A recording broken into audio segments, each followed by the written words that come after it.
আসসালামু আলাইকুম। শাইন সফটওয়্যারের পক্ষ থেকে সবাইকে অনেক অনেক ধন্যবাদ এবং শুভেচ্ছা জানিয়ে আমাদের আজকের ভিডিওটি শুরু করছি। আজকে আমরা মিক্সচার ব্রাশ টুলস নিয়ে কথা বলবো। কিবোর্ড থেকে বি যদি আপনারা চাপ দেন তাহলে এই টুলসটি মিক্সচার ব্রাশ টুলসটি সিলেক্ট হয়ে যাবে।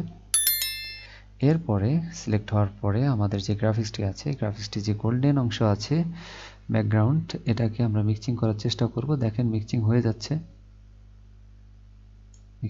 যাচ্ছে। আসলে এই কথা কি, যে কালারটি নেবেন, যে কালারটি এই মিক্সচার ব্রাশ টুলস অর্থ কি?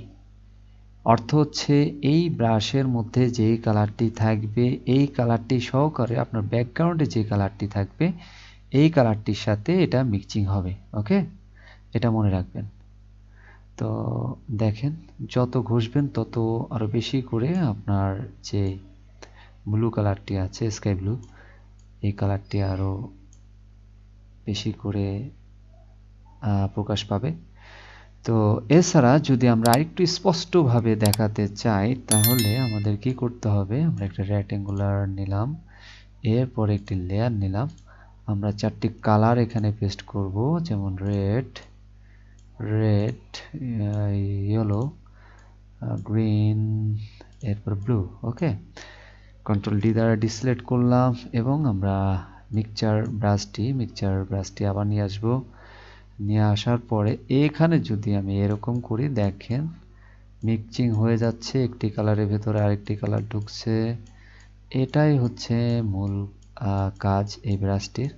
তো আপনারা যখন নিজেরা করবেন এর পার্থক্যটা তখনই বুঝতে পারবেন। এটাই হচ্ছে যে এই টুলসটির কাজ। তো যারা আমাদের সাথে যুক্ত আছেন এবং আমাদের ভিডিওগুলোকে পছন্দ করছেন তাদেরকে অনেক অনেক ধন্যবাদ এবং শুভেচ্ছা জানাচ্ছি। আর যারা এখনো আমাদের ভিডিওটি দেখার সুযোগ পায়নি তাদেরকে সুযোগ করে দেওয়ার জন্য আমরা হাত জোড় করব আপনাদের কাছে। আপনারা সবাই বেশি বেশি করে কমেন্টস করবেন, লাইক করবেন এবং শেয়ার করতে ভুলবেন না। তো ধন্যবাদ সবাইকে। সবাই ভালো থাকবেন, সুস্থ থাকবেন। খোদা হাফেজ।